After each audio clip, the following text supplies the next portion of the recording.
Xbox. Let's go ahead. Let's move on into the second mission. This one I think it's going to be a little bit more exciting. And I do have a certain shirt on right now. I'm not saying that I'm a fanboy. It's just I needed a T-shirt, and this is the first one I grabbed, and it happened to be my favorite console. And that's going to be Sony PlayStation. So if you guys are set, we'll go ahead and get on into the second mission. Mission starts now. We can blur out that T-shirt. Don't worry, guys.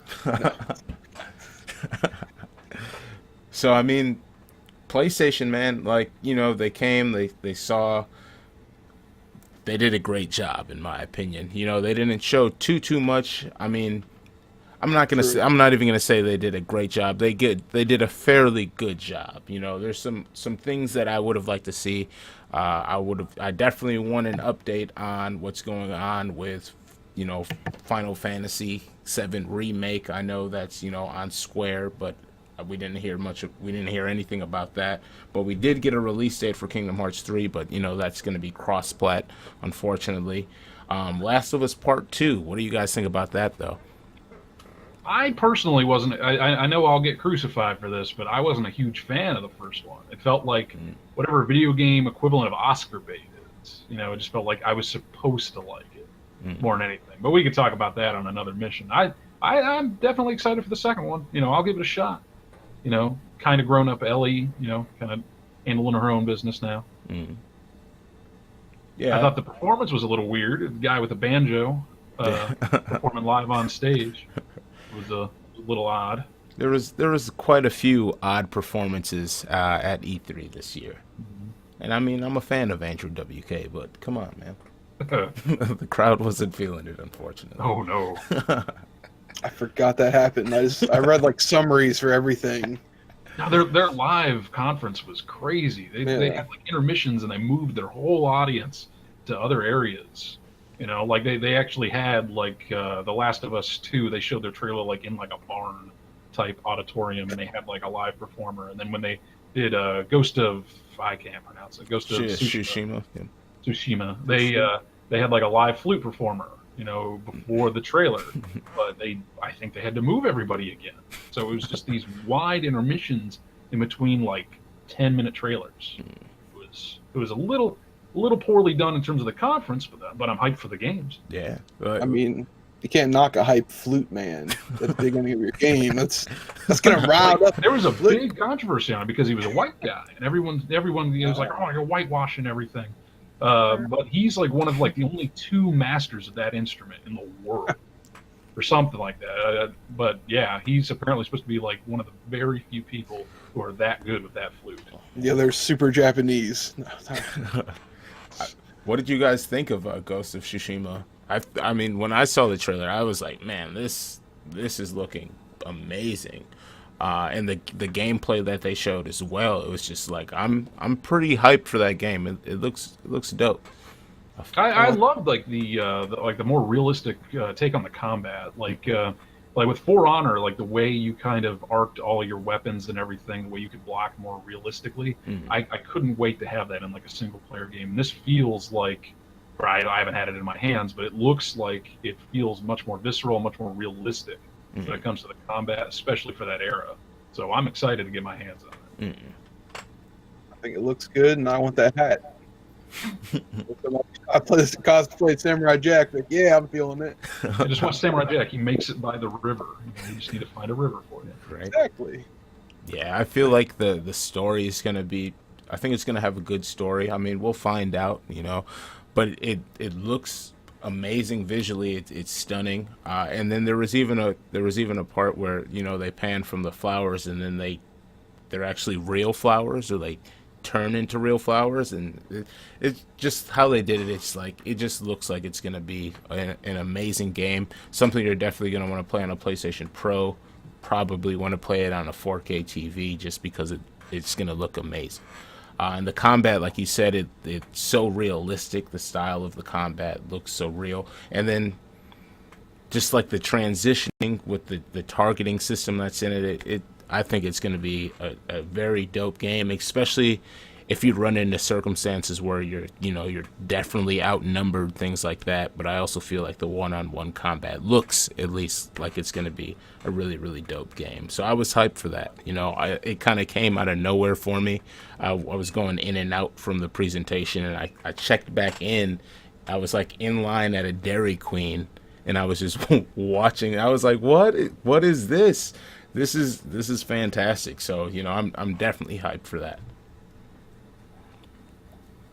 So how about this might lean into maybe a bad thing? Death Stranding, UPS simulator. Is that? It's just so weird. It was weird last year. It's still weird this year. Like the baby down the throat and everything. I've never been a huge Kojima fan. Metal Gear Solid, as weird as it is on its own, it was, at least you could say it was just like a spy shooter. This one is just so odd, and it's hard to get hyped up for it. Yeah, because you got to trust Kojima. Yeah, it's one of those things where you kind of have to have blind trust. Like the cast of the game, it has a phenomenal cast, but literally every time they show us something for this game, I just have more questions. It's like, okay, so the first time we see it, we're like, okay, we get like a quick, title trailer. We just see the title. They're like, oh snap, Kojima has a new game. Awesome, we're super hyped. Then last year at E3, we get to see, the trailer of it, but there's no gameplay.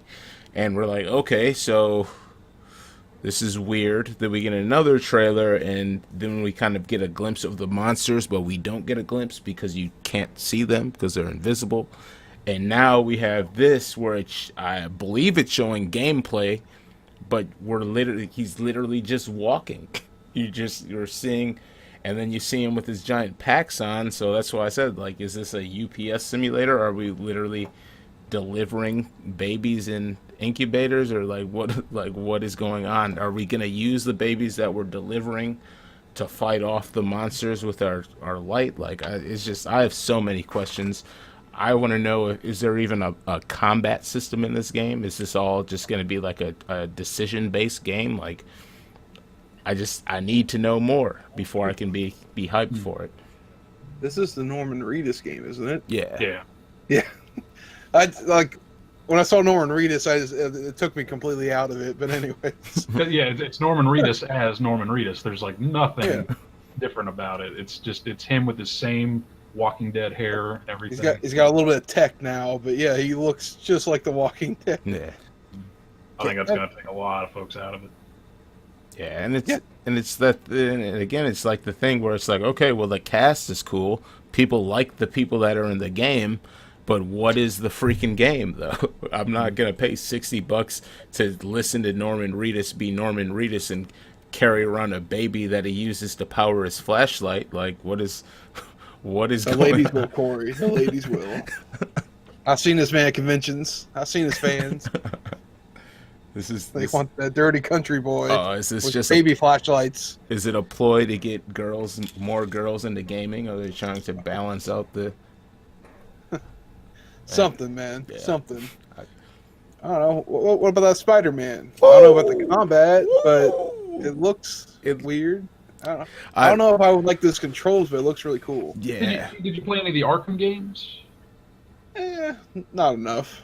A lot of that's very context based, but it makes you feel like Batman. I'm hoping this is like the Arkham games for Spider-Man. It's looking more and more good. Marvel Spider-Man, yeah. So I will say, from the gameplay and the trailer that they showed us, I mean, I'm psyched. I want to see at least storyline wise, I want to know what's going on. Like, why is there, most of the Sinister Six here? What are they trying to do to Spider-Man? It got me excited to actually learn more about the game, and that's why I say, honestly, in my opinion, Spider-Man may be the most promising, other than Ghost of Tsushima, of everything that we saw. Resident Evil 2 remake looks good too, but that Spider-Man was really the thing that kind of drew me in the most. I'd say Spider-Man's the most promising as well. We we know the most about it. We've seen gameplay, and it's characters we know. Ghosts. It's we think it looks good. We need more, but it's a fresh IP. It's a fresh take on everything. We have to see more before we can really get hyped for it. Right. Soul Calibur 6. What do you guys think about that? It just feels like they're just announcing more characters, and then it's just, it's another Soul Calibur game. Oh, cool, Geralt's in it. Yeah. Lives up to the name. 6. Yeah, so like, hey, look, more jiggle physics. The usual. Yeah. Yeah. So Spider-Man's going to be most promising. That Miles Morales DLC. I don't know.